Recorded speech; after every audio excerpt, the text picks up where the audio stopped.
সে আর মাসি গিয়েছিল পূজা, আজকে ছিল বিপত্তারিণীর পুজো, তো মাসি নিয়ে এসছে বাবার প্রসাদ। দৌড়াদৌড়ি করেছে আজকে সারাদিন ডাক্তার বুদ্ধি নিয়ে আসা হয়। এখন আমি একটু বিছনায় শুয়েছি, চোখ লেগে গেছে আবার, স্বাভাবিক। মা তো নাক ডেকে ঘুমাচ্ছে, কাকিমা আছে। তারপরে কাকিমাও এখনও ডিনার করেনি, আমিও করিনি ডিনার। তো সকালে চা খেয়েছি, সন্ধ্যায় চাও খাইনি। এত লোক আসছে, এত লোক আসছে, কী করবো বলো? এত লোক থাকলে তো বিভিন্ন কাজে আসতেই, মানে তাদেরকে একটু এন্টারটেন করতেই হয়, তাই না আমাকে? তো এখানে দেখো বাবার ফটো, ঠাকুমার ফটো, দিদার ফটো, পরে দাদুর ফটোটা রাখা হবে। বাবার ফটোর পিছনে কিন্তু আর একটা ফটো আছে বাবারই, এটা রেখেছি আমরা।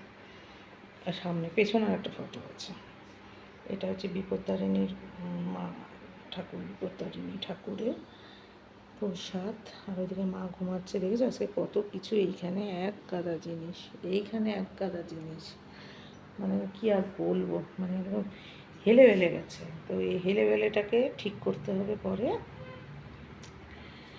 ঠিক করে আস্তে আস্তে ওই করবো। 2 ক্ষেপে ওষুধ দেখো এখানে ওষুধ। হ্যাঁ, এটা বেশি হচ্ছে SOS, লাগতেও পারে নাও লাগতে পারে, এই ওষুধটা কম্পালসারি না। এই যে বিপত্তারিণী মায়ের পুজোর, দেখো কি সুন্দর, দেখো একটু মাকে দিয়ে আসি মুখে, তারপরে এই যে দেখো। কাকি তুমি টিফিন করেছো? ডিনার করনি তো? শুনতে পাই। কাকি তুমি খেয়েছো?